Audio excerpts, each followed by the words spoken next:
नमस्कार। प्लैनेटेक्स पर आपका स्वागत है और हमेशा की तरह आपसे निवेदन है प्लैनेटेक्स को सब्सक्राइब करें, बेल आइकन जरूर दबाएं, हमारे वीडियोस को लाइक करें एंड फ्रेंड्स एंड फैमिली के साथ शेयर भी जरूर करें। दोस्तों, अब से कुछ 10-15 साल पहले तक, 12-13 साल पहले तक, या कह सकते हैं 10 साल पहले तक, या शायद कह सकते हैं कि अभी 4-5 साल 5 साल 6 साल पहले तक भारत को नॉर्मली हम लोगों ने देखा है अमेरिका और यूरोपियन यूनियन के सामने झुकते हुए। जी हां, इसमें सच्चाई है, कोई लाग लपेट की बात नहीं है। जी हां, यूरोपियन यूनियन और भारत के अमेरिका के सामने भारत को हमेशा झुकते हुए देखा है। जैसे भी उन्होंने चाहा, जब जैसा चाहा, उसके हिसाब से भारत में जो है कुछ परिवर्तन चाहे, भारत से कुछ फेवर लेना चाहे, भारत को देना पड़ा, मजबूरी में देना पड़ा। और भारत के पॉलिटिक्स में भी, भारत की इंटरनल अफेयर्स में भी उन लोगों का इंटरफेरेंस हमेशा से रहा। यदि 20-25 साल पहले चले जाएं तो और भी ज्यादा था, लेकिन पिछले कुछ 5-6 सालों में ऐसा देखने में आ रहा है कि अब अमेरिका और यूरोप यानी पश्चिमी देशों को भारत ने धाता बताना शुरू कर दिया है। अब उनकी कोई वैल्यू उनकी बातों की नहीं है और जिस बात पर भारत को अड़ना होता है वो अड़ जा रहा है और जो करना होता है वही कर रहे हैं। और ये भी देखने में आ रहा है कि अमेरिका और यूरोपियन यूनियन के देश इसके बावजूद भी कि वो हेंगड़ी दिखाने से बाज नहीं आते, लेकिन अल्टीमेटली बहुत से मैटर को उनको झुकना पड़ रहा है। ये बदलाव पिछले 5-6 सालों में खासकर देखने को मिला है। जी हाँ, प्रेजेंट सरकार भी 2014 में आई थी, 2014 से 19-20 तक जो है बाहर से जो कोई, लेकिन 20 के बाद से सडनली जो है ये ऐसा देखने में आ रहा है कि यहाँ की सरकार, भारत सरकार जो है अब इन वेस्टर्न जो हेजमनी थी यूरोप की और अमेरिका की, अब इसको मानने से इनकार कर रहा है। और ये पिछले 5 सालों में, जैसा मैंने कहा, 20-19-20 के आसपास से दिखना शुरू हो गया है। क्या कारण है क्या नहीं है, ये तो पॉलिटिकल रीजन है इसके, और इसके सबसे बड़ा कारण है भारत का मजबूत होना, आर्थिक रूप से ही मजबूत होना, सैन्य दृष्टि से ही मजबूत होना, और जियो पॉलिटिक्स में भी जो है भारत ने जो है जो अपने संबंध स्थापित किए, खासकर जो है ग्लोबल साउथ के देशों के साथ में जो है वो बहुत मैटर कर रहा है। आप देख लें, ट्रंप की जो है टैरिफ पर भी भारत अड़ा हुआ है। साफ साफ कह दिया गया कि भैया कृषि क्षेत्र, डेयरी, एमएसएमई और फिशरीज नो गो एरियाज हैं। हमारी एनर्जी सिक्योरिटी जो है वो भी एकदम बिल्कुल नो गो एरिया है। आप हमें डिक्टेट नहीं कर सकते कि कहाँ से खरीदना है, कहाँ से नहीं खरीदना है। रेस्ट क्षेत्र जो है उसमें आइए डील कर लेते हैं बातचीत करके। मतलब पिछले 2-3 महीने से देख रहे हैं, अप्रैल से जो है देख रहे हैं कैसे भारत अड़ा हुआ है और अभी भी अड़ा हुआ है, और अमेरिका के लिए एक परेशानी का सबब बना हुआ है, खासकर ट्रंप के लिए। उनकी और उनके टीम की जो है रातों की नींद हराम हो चुकी है। वो सुबह शाम उठ करके सिवाय भारत को गालियां देने के अलावा कुछ नहीं कर रहे हैं, और भारत चुपचाप एक स्टोइक साइलेंस जिसको बोलते हैं, बिल्कुल कोई जवाब नहीं, जाओ दफा करो, तुम गाली बको, जो करना है करो, हम रिस्पॉन्ड नहीं करते। और ये अमेरिका को परेशान कर रहा है। उसी तरह से यूरोपियन यूनियन के साथ में आप देख लें, पिछले 13 साल से जो है बातचीत चल रही थी, क्या कहते हैं, फ्री ट्रेड एग्रीमेंट की।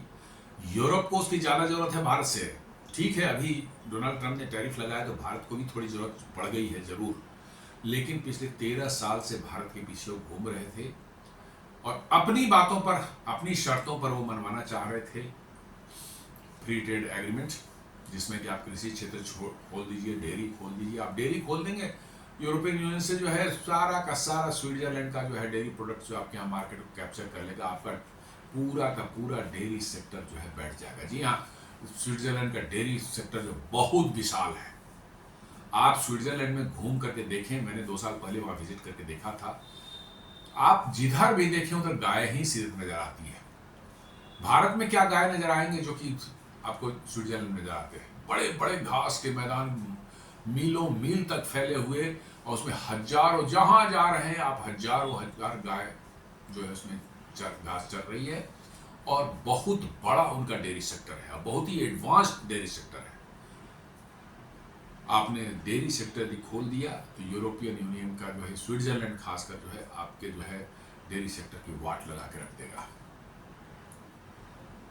इसलिए भारत ने साफ कर दिया कि नहीं यार, डेयरी सेक्टर नहीं खुलेगा, फिशरीज नहीं खुलेगा, एमएसएमई नहीं खुलेगा, कृषि नहीं खुलेगा, और आगे बात करनी है तो आप कर लो।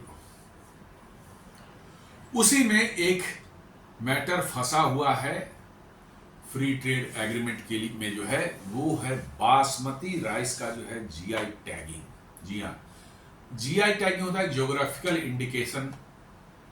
एक टैग दिया जाता है कि भाई किस, वो टैग मिल जाने से ये होता है कि भैया ये एक आइडेंटिफिकेशन मिल जाती है उस प्रोडक्ट को कि भैया ये इस एरिया का है, और उसको एक रिकॉग्निशन मिल जाती है कि वो नाम सिर्फ उसी को मिलेगा,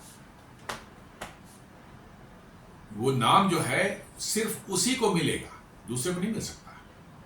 और वो मामला है बासमती राइस के जीआई टैगिंग को लेकर के। जी हाँ, बासमती राइस जो है भारत के पंजाब, हिमाचल प्रदेश और उत्तराखंड के इलाकों में होता है, और बेस्ट क्वालिटी की प्रीमियम मतलब की राइस है ये, और दुनिया में बड़ी डिमांड इसकी होती है, और बहुत मतलब कि जो है बहुत अच्छे प्राइस पर बिकती है पूरी दुनिया में जो है।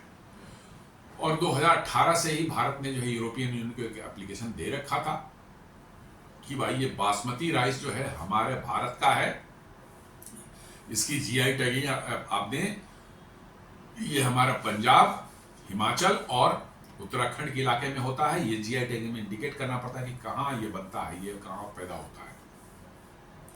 और 2018 से हमारा पड़ा हुआ है।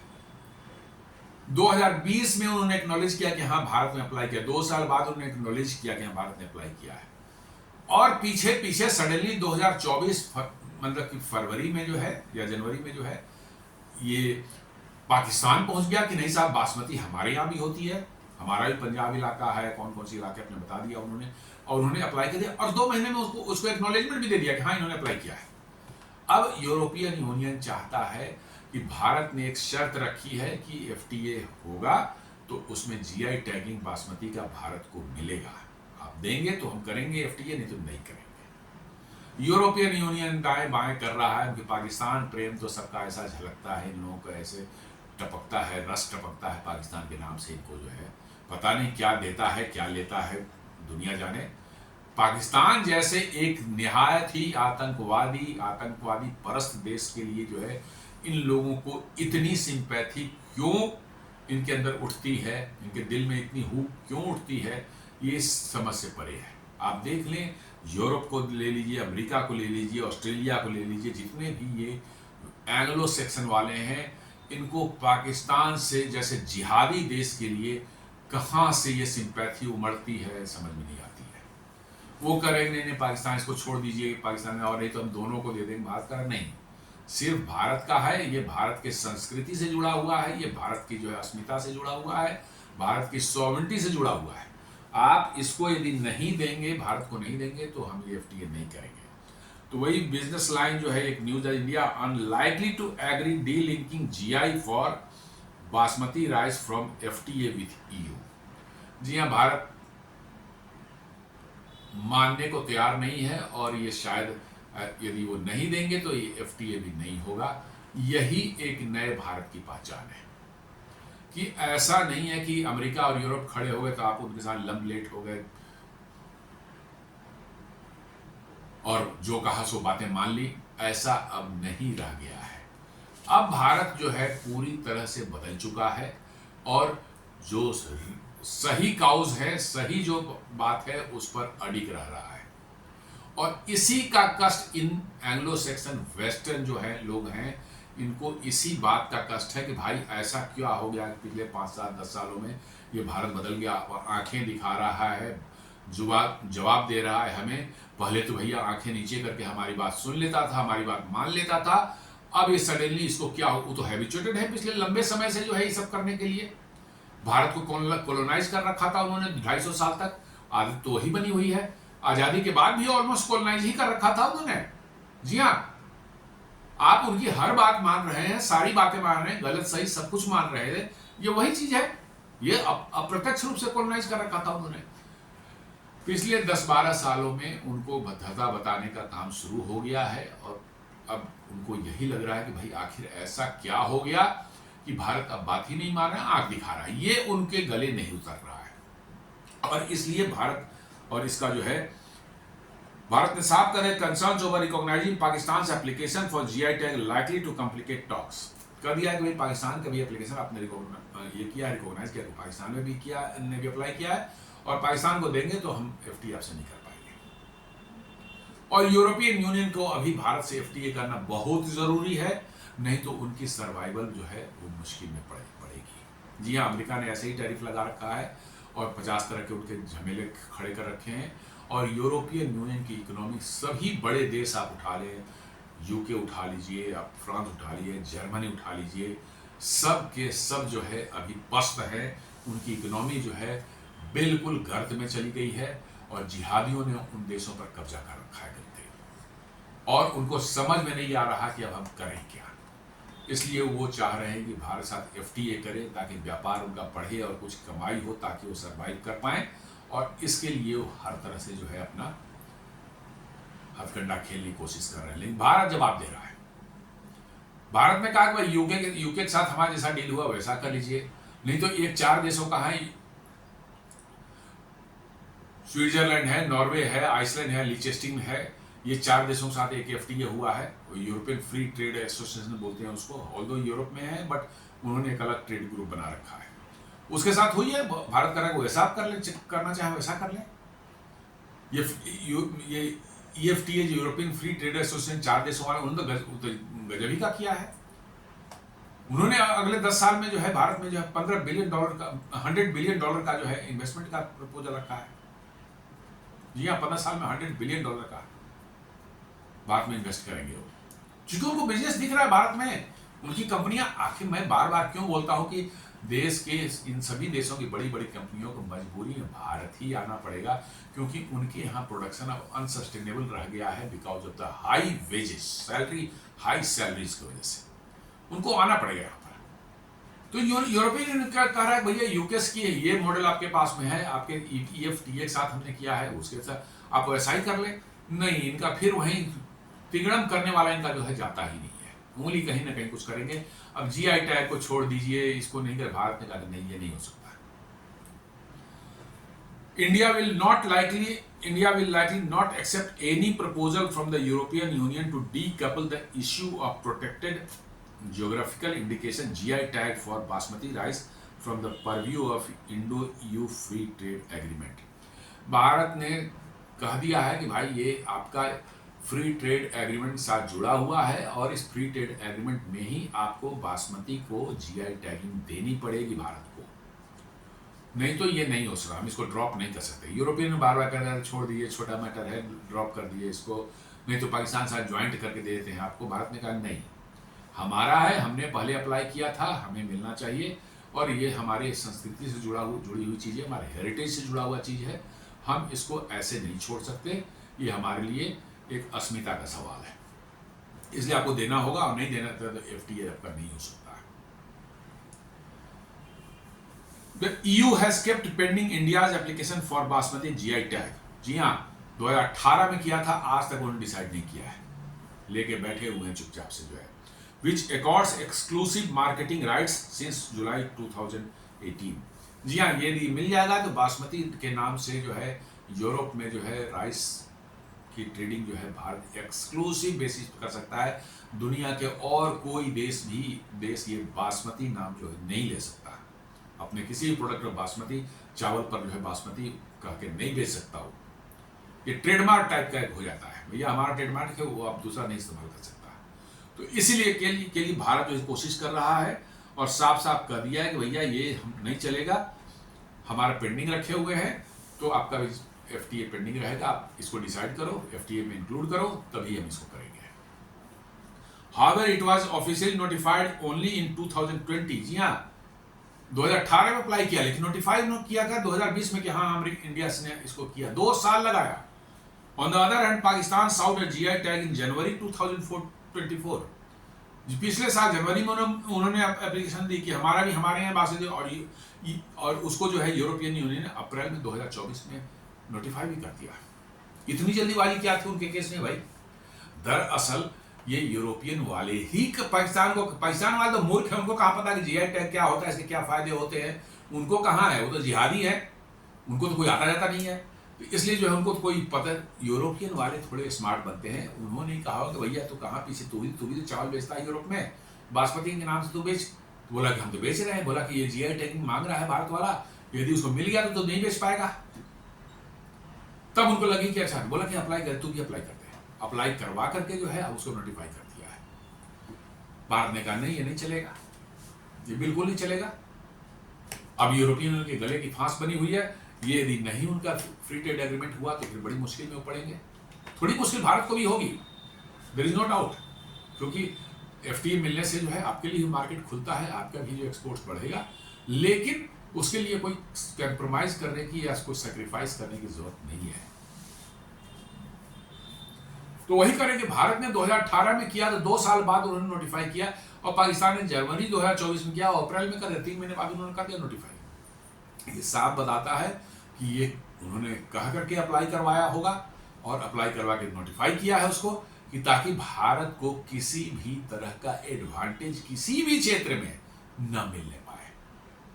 क्योंकि जिस तरह से उभर कर भारत आ रहा है आगे, किसी की फूटी आंखों नहीं सुहा रहा है। और वो ये साफ साफ इंडिकेशन है कि बासमती के लिए पाकिस्तान का एप्लीकेशन 18 में किया था, 24 में जाकर के कर रहा है। नहीं, ये करवाया गया है, ये करवाया गया है कि भैया फंसाओ मामला, इंडिया का मामला है, फंसा दो इसको। The EU has been urging India and Pakistan to come up with a joint application for GI tag. India has rejected this. अब EU वाले बोल रहे हैं कि भैया पाकिस्तान इंडिया दोनों मिल करके ज्वाइंट एप्लीकेशन दे दिए, दोनों को हमें प्रूव कर देंगे, दोनों में बासमती बेचेंगे हमारे यहाँ। भारत ने कहा कि नहीं, ये नहीं चलेगा, बिल्कुल नहीं चलेगा, ये धोखेबाजी और ये जो मक्कारी जो है नहीं चलेगी। क्योंकि ये साफ साफ है, पता चल रहा है कि यूरोपियन यूनियन ने ही पाकिस्तानियों को उकसाया था इसके लिए कि भाई अप्लाई करो, नहीं तो तेरा बासमती का बेच रहा है, हम उस बासमती के नाम से तो नहीं बेच पाएगा चावल। एक बार इंडिया को मिल गया GI टैग बासमती की, तो फिर तू नहीं बेच पाएगा यहाँ पर। बस उन्होंने उसको अप्लाई करवा दिया। अब जो है वो कहते हैं कि ज्वाइंटली तुम लोग दोनों ले लो अप्लाई करके। जो है भारत ने कहा नहीं, कोई ज्वाइंट प्रोजेक्ट चलना ही नहीं है, हमने अप्लाई किया है, हमें तो हमारे देश का है, हमने पहले अप्लाई किया है और हमारे देश में होता है ये। पाकिस्तान क्या जाली रद्दी पता नहीं क्या बेच रहा है, उसको बासमती के नाम से हमारा नाम खराब होगा इसमें, ये नहीं चलेगा। इसलिए जो है FTA में जो है उन्होंने रिक्वेस्ट किया कि इसको हटा दिया, डीकपल। भारत ने कहा नहीं, डीकपल नहीं होगा, FTA होगा तो पहले GI टैगिंग होगी, तब उसका FTA होगा। तो ये जो मैं कह रहा था कि एक न्यू इंडिया, नया भारत जो है पिछले कुछ 5-7 सालों से दिखना शुरू हुआ है, जहां पर इस तरह के इनजस्ट कोई अन्यायपूर्ण कोई बात हो रही हो दुनिया में आपके साथ, तो आप अपनी आवाज बुलंद कर रहे हैं और अपनी बात पर अड़िग भी रहना सीख रहे हैं। दिख रहा है कि हाँ, अब इंडिया तो अमेरिका के सामने इंडिया खड़ा हो गया है, टैरिफ पर मान नहीं रहा है, रसिया से वायल पर मान नहीं रहा है। आप इसको मजाक समझ रहे हैं? आज से 15-20 साल पहले किसी की हिम्मत थी ये करने की, किसी को बोलने की? कल ही तो पी चिदम्बरम जो है उन्होंने मतलब कांग्रेस के जो उन्होंने एक्सेप्ट किया कि हाँ 26/11 के बाद जो है अमेरिका ने हमको कहा था कि भैया आपको कोई एक्शन नहीं पाकिस्तान पर लेना है, इसलिए हमने कोई एक्शन नहीं लिया। सुन लीजिए, खुद से उनके गृह मंत्री और फाइनेंस मिनिस्टर रह चुके जो है मतलब पी चिदम्बरम जो है 26/11 के बाद तो शिवराज पाटिल को हटा करके जो है इन्हीं को गृह मंत्री बनाया गया था, तो इसलिए उनकी बातों में ऑथेंटिसिटी तो लगती है कि he was a home minister that time. कहते हैं वो कल ही की बात है, वो कह रहे हैं कि अमेरिका ने दबाव डाला था कि पाकिस्तान पर आप कोई एक्शन न लें और इसलिए हमने एक्शन नहीं लिया। जस्ट सामने प्रूफ है। आपको क्या लगता है पहलगाम के बाद अमेरिका ने या और देशों ने नहीं कहा होगा कि छोड़ दीजिए, देशों ज़्यादा कुछ नहीं करने की जरूरत है, छोटा मोटा कर लीजिए, बातचीत कर लीजिए, नहीं कहा होगा? बिल्कुल कहा होगा। पहलगाम हमले के बाद आपको क्या लगता है कि पाकिस्तान जो दुलारा बना हुआ है वेस्ट का जो है, उसके बारे में वेस्टर्न कंट्रीज ने भारत को नहीं कहा होगा कि भाई छोड़ दीजिए, ज़्यादा करने की जरूरत नहीं है, टेररिस्ट एक्टिविटी था, टेररिस्ट को एक्शन ले लीजिए, पाकिस्तान पर क्यों ले रहे हैं, ये तो नॉन स्टेट एक्टर्स हैं, ये सब सारी बातें तो कही होगी। लेकिन भारत ने कहा नहीं, कुछ नहीं, मारना है हमको, घुस के मारना ही है, और मारा, और अच्छे से मारा। तो देख लीजिए कि क्या चेंज आ रहा है कि 26/11 के बाद अमेरिका के कहने पर भारत ने एक्शन नहीं लिया, जबकि उस समय के एयर चीफ मार्शल वो गवर्नमेंट को उन्होंने अप्रोच किया था कि हमें परमिशन दे, हम पाकिस्तान पर अटैक करते हैं, ये रिटन है। लेकिन अब उनके उस समय के गृह मंत्री कहते हैं कि अमेरिका ने मना किया था कि आप कुछ न करें, और इसलिए हमने कुछ नहीं किया। तो देख लीजिए फर्क क्या है, सिर्फ इसी से आपको पता चल जाएगा। India draws the red line, basmati rice is link to India sovereignty and heritage. भारत ने कह दिया है कि भारत की सॉवरेनिटी और हेरिटेज, हमारी संस्कृति से जुड़ी हुई चीज है। ये आज से नहीं, हजारों साल से भारत में बासमती राइस का जो है प्रोडक्शन हो रहा है, और भारत के लोग जो है इसको अपने संस्कृति से जोड़ कर देखते हैं। हमारे समाज के, हमारे सिविलाइजेशन से जुड़ी हुई चीजें ही हैं, इसलिए जो है इसको इग्नोर नहीं किया जा सकता। If EU pushes to exclude the subject of basmati GI from the Indo-EU FTA, it is nothing but trying to keep the sovereignty and heritage in abeyance। Bharat ने ये भी कह दिया है कि यदि यूरोपियन यूनियन जो है भारत को पुश करता है कि बासमती राइस का GI टैगिंग जो है वो भारत और EU के FTA से अलग करके रखा जाए, तो इसका मतलब है कि आप हमारे सॉवरेनिटी और हेरिटेज को सम्मान नहीं दे रहे हैं। आप हमारे सॉवरेनिटी को और सार्वभौमिकता और हमारे संस्कृति को सम्मान आप नहीं दे रहे हैं, which is contrary to India's EU strategic agenda, जो कि भारत और EU का जो है एजेंडा है अभी, उसके विपरीत है। ये आपको हमारे सॉवरेनिटी को और हमारे संस्कृति को, हमारे हेरिटेज को सम्मान देना होगा, तभी हम आपके हेरिटेज और आपकी संस्कृति को सम्मान दे पाएंगे, सॉवरेनिटी को सम्मान दे पाएंगे। नहीं तो ऐसा नहीं होगा, एक तरफा नहीं हो सकता। इसलिए इसको FTA टॉक से डिकपल नहीं किया जा सकता। आप डिसाइड करें, आपको देना होगा, तब हम FTA कर पाएंगे आपके साथ में। ये चीजें दोस्तों आज से 5-7 साल पहले नहीं होती थी। जी हाँ, एकदम बिल्कुल मैं खुल के बोल रहा हूं, नहीं होती थी 5-7 साल पहले। इवन मोदी राज में भी स्टार्टिंग डेज में ऐसी चीजें नहीं होती थी। ये पिछले 5-7 सालों में जब भारत की अर्थव्यवस्था मजबूती आई है, जब भारत की सैन्य सुरक्षा में जो है, सैन्य मतलब कि जो है हमारा जो है प्रिपरेशंस जो है, मिलिट्री प्रिपरेशंस में जो है उसमें वृद्धि आई है, हमारा जो है देश का आत्मविश्वास बढ़ा है, हमारे एक्सपोर्ट्स बढ़े हैं, हमारे देश के अंदर जो है इकोनॉमी स्ट्रेंथ हुई है, लोगों में विश्वास बढ़ा है भारत के प्रति, तब से ये देखने को मिल रहा है।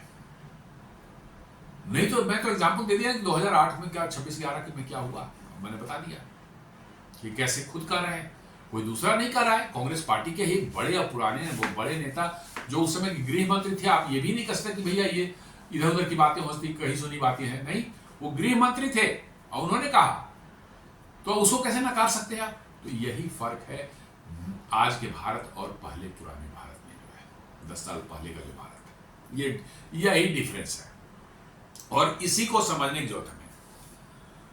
Given the importance of Indian government attaches to agriculture and dairy, New Delhi will averse to dealing the issue of GI tag for basmati rice from the FTA talks। जी हाँ, भारत में ये साफ साफ बताया जा रहा है कि भारत सरकार जो है जितना जो है एग्रीकल्चर और डेयरी को जो है जितना इम्पोर्टेंस देती है, और उसका कारण यह है कि डेयरी और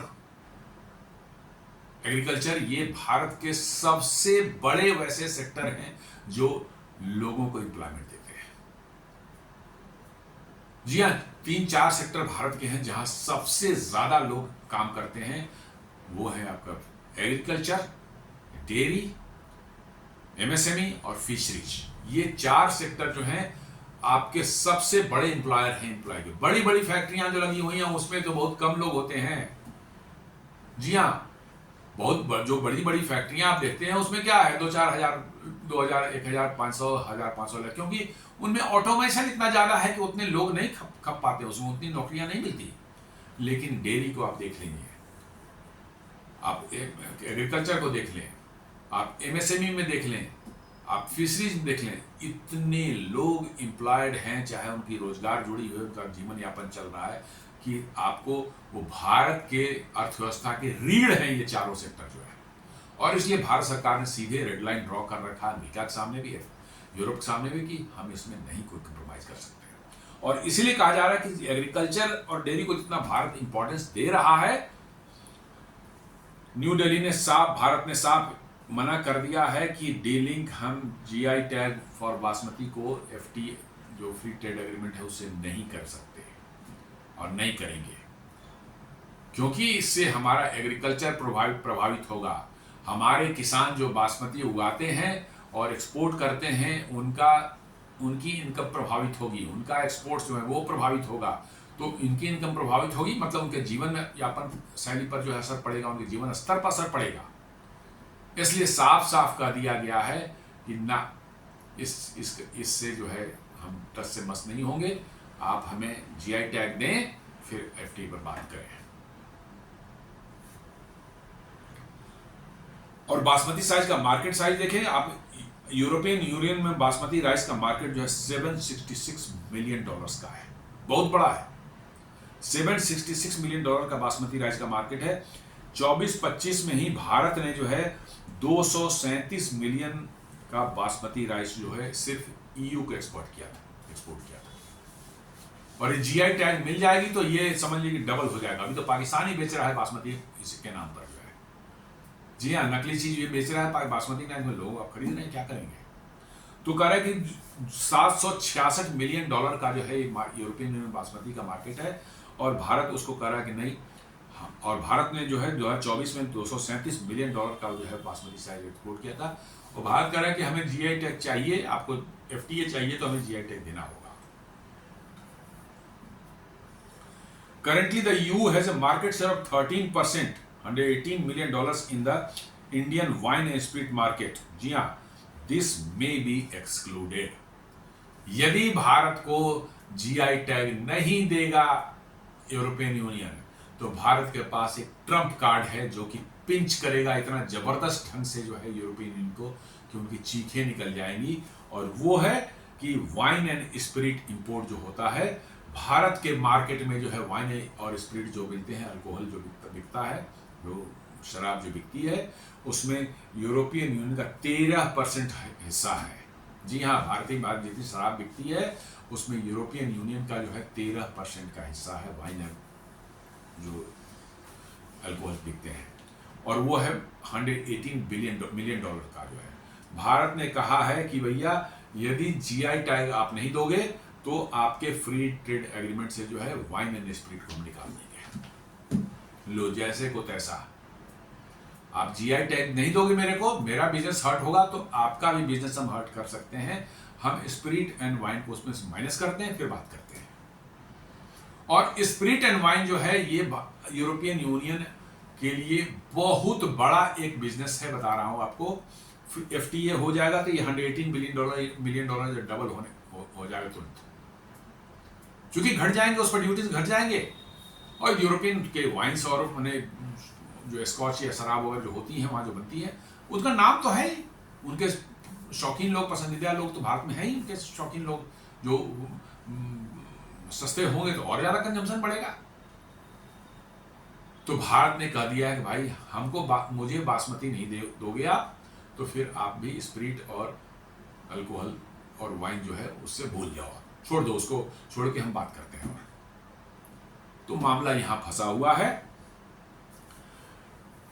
EU may finally reject Pakistan's application has been strongly opposed by Italy. जी हाँ, इटली ने जो है पाकिस्तान के एप्लीकेशन को मैंने रिजेक्ट किया है, अपोज किया है, बोला नहीं इसको नहीं मिलना चाहिए, भारत को मिलना चाहिए। और the EU has accepted Italy's opposition, EU ने इटली के अपोजिशन को जो ऑफिशियली एक्सेप्ट कर लिया है, which means Pakistan may not get the GI tag. जी हाँ, इटली जो है इंपॉर्टेंट मेंबर है उसका EU का, और उसने अपोज कर दिया है कि नहीं नहीं मिलना चाहिए, और उसको यूरोपियन यूनियन ने एक्सेप्ट कर लिया है। इसका मतलब है कि अब शायद वैसी सिचुएशन बन रही है कि पाकिस्तान को GI टैग ना मिले। ये भारत की बहुत बड़ी जीत होगी। इस पर कोई मीडिया में बात नहीं कर रहा है, लेकिन ये छोटी छोटी चीजें ही आपको मजबूत बनाती हैं। एक बार आपने यूरोपियन यूनियन को झुका लिया, आगे के आपका रास्ता साफ हो गया, आसान हो जाएगा और मैटर्स पर डील करने के लिए जो है।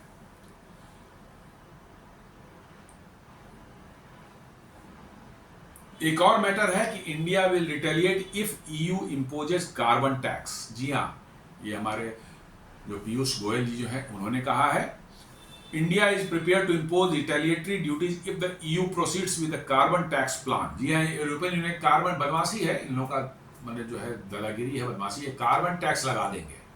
आप कोई चीज बना रहा है, बन रहा है, स्टील बन रहा है, तो नहीं कन्वेंशनल तरीके से स्टील बन रहा है, भारत में तो बहुत कार्बन लगा रहा है, इसलिए हम कार्बन टैक्स आप लगा दें, आपके सामान को महंगा कर दें ताकि वो यूरोप में ना बिके। भारत ने कहा कि नहीं, तो हम भी आपके सामान पर वैसे ही टैरिफ लगाएंगे। तो वही कह रहा है कि India is prepare to impose retaliatory duties if the EU proceeds with its carbon tax plan. According to Commerce and Industry Minister Piyush Goyal, he criticized the EU Carbon Border Adjustment Mechanism, CBAM बोलते हैं उसको, as irrational, emphasizing that developed nations should instead share climate technology and financing। उनका कहना है कि ऐसे आप नहीं लगा सकते। आप चाहते हैं कि हमारे देश में कार्बन उत्सर्जन कम हो, तो आप टेक्नोलॉजी शेयर कीजिए और फाइनेंसिंग भी कीजिए, ताकि हमारी जो है ग्रीन टेक्नोलॉजी हम ज़्यादा से ज़्यादा इस्तेमाल कर सकें। सिर्फ बैठ के वहाँ बकवास करने से नहीं चलेगा। आप हमारे यहाँ टेक्नोलॉजी शेयर करें हमसे, आपके पास है टेक्नोलॉजी तो शेयर करें, और साथ साथ जो है हम फाइनेंसिंग भी करें उसकी, ताकि हम भी ग्रीन प्रोडक्ट बना करके आपको बेच सकें। तो ये नहीं चलेगा कि भाई कार्बन बॉर्डर एडजस्टमेंट मैकेनिज्म लगा दिया है आप पर, और आपकी महंगी हो जाएंगी चीज़ें, अब चलते बोला कि नहीं हम हम भी लगाएंगे, आपके प्रोडक्ट्स पर हम भी लगाएंगे इसी तरह से टैक्स, जितना आप लगाएंगे उतना हम भी लगाएंगे। यही चाहिए इन लोगों को। अभी तक एक तरफा होता था, उधर से लगा दिया, भारत चुप बैठा रहता था। अब नहीं भाई, हम भी लगाएंगे, जहां चाइना कर रहा है हम भी लगाएंगे, और आपकी इंडस्ट्री को हम भी चौपट करेंगे, तभी ये सीधे होंगे। और अब लग रहा है कि वो समय आ गया है, धीरे धीरे हो रहा है। एक और न्यूज है कि जर्मन टनल बोरिंग मशीन जो है जो बनाने वाली कंपनी थी, जो चाइना में बनाती थी, जिसको चाइना ने एक्सपोर्ट बैन कर दिया था भारत को करने से जो है। जी हाँ, जर्मन कंपनी है जो चाइना में बनाती थी, भारत वहां से इंपोर्ट करना चाह रहा था। भारत में बहुत ज्यादा टनल बोरिंग मशीन की जरूरत है, मेट्रोज बन रहे हैं, टनल्स बन रहे हैं, पहाड़ों पर बन रहे हैं, आपका जो है बुलेट ट्रेन में इसकी जरूरत है, एक्सप्रेसवे जहां बन रहे हैं वहां उसकी जरूरत पड़ रही है। चाइना ने इसको देख लिया कि भारत को परेशान करना, उसने बैन कर दिया उसको कि नहीं, भारत को नहीं बेच सकते तुम। कंपनी जर्मनी की है। अब फाइनली जर्मनी की कंपनी पर प्रेशर पड़ा है, कहा ठीक है हम छोड़िए, चाइना छोड़िए, हम भारत में ही प्लांट बना देते हैं। बनाने का जो है तो वो भारत में ही एक टनल बोरिंग मशीन बनाने का प्लांट जो है लगाने का उन्होंने अनाउंस कर दिया है। तो यही होता है, चाइना को अब लग जाएगी भैया, पहले तो कम से कम तुम्हारे यहाँ बिक तो रहा था, अब नहीं बेचोगे, हम खुद बनाएंगे, अब तुम जाओ, तुम्हारा एक बड़ा कस्टमर गया। तो यही करने की जरूरत है, और इसीलिए मैं बोला कि नया भारत यही है कि आप वैसे लोग जिसके सामने आप झुकते थे, आज उसको आप झुकाने में कामयाब हो रहे हैं। German tunnel boring machine manufacturer will establish production facilities in India after export delays from its Chinese factories disrupted infrastructure projects. Germany's ambassador to India. जी हाँ, इनकी कंपनी चाइना में थे, उनको चाइनीज गवर्नमेंट ने परेशान किया, नहीं बेच वहाँ चाइना से भारत में एक्सपोर्ट करने दिया, जिसके कारण हमारे इंफ्रास्ट्रक्चर प्रोजेक्ट्स जो हैं, हाईवेज हैं, रेलवेज हैं, और भी इस तरह मेट्रोज हैं, आपका बुलेट ट्रेन प्रोजेक्ट है, बहुत से प्रोजेक्ट डिले हुए हैं। तो अब जर्मन एम्बेसडर ने कहा है कि भाई ये जर्मनी कंपनी जो भारत में ही जो इसको बनाने का कारखाना लगाएगी। तो देख लीजिए आपकी बातें कैसे सुनी जा रही दुनिया में।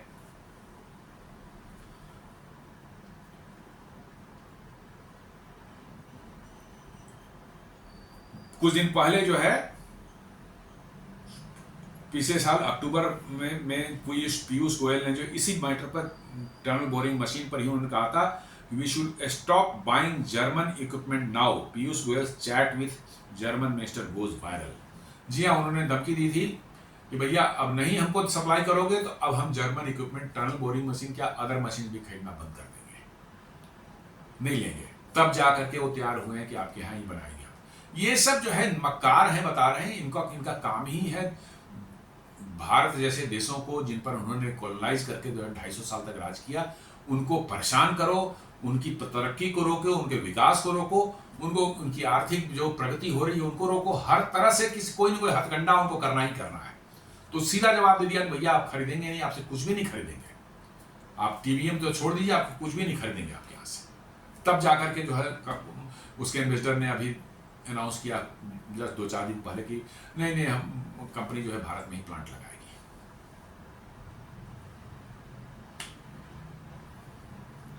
और यूएन जनरल असेंबली जो है उसमें भी अभी गए थे हमारे जयशंकर जी, उन्होंने जो है मोदी जी के बिहाफ में वहां भाषण जो दिया है, वहां पर भी जयशंकर स्ट्रेसेस आत्मनिर्भरता, आत्मरक्षा और आत्मविश्वास, इसका उन्होंने जो है नारा दिया है। आत्मनिर्भरता, आत्मविश्वास और आत्मरक्षा, और खुलकर बोला है सारी दुनिया के सामने। अब जबरदस्त ढंग से लताड़ा है अमेरिका, यूरोपियन यूनियन, इन लोगों की जो हिपोक्रेसी और डबल स्पीक जो होती है उसको पूरी तरह से उन्होंने लताड़ा है और सारी दुनिया का मुंह बंद करा दिया।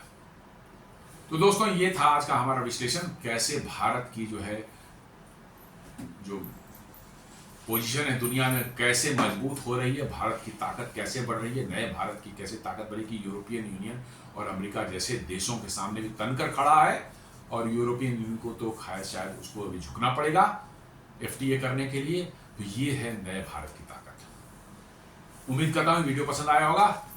हमारे वीडियोस को लाइक करें, फ्रेंड्स एंड फैमिली के साथ शेयर करें, हमारे चैनल को सब्सक्राइब करें और बेल आइकन दबाना बिल्कुल नहीं भूलें। धन्यवाद।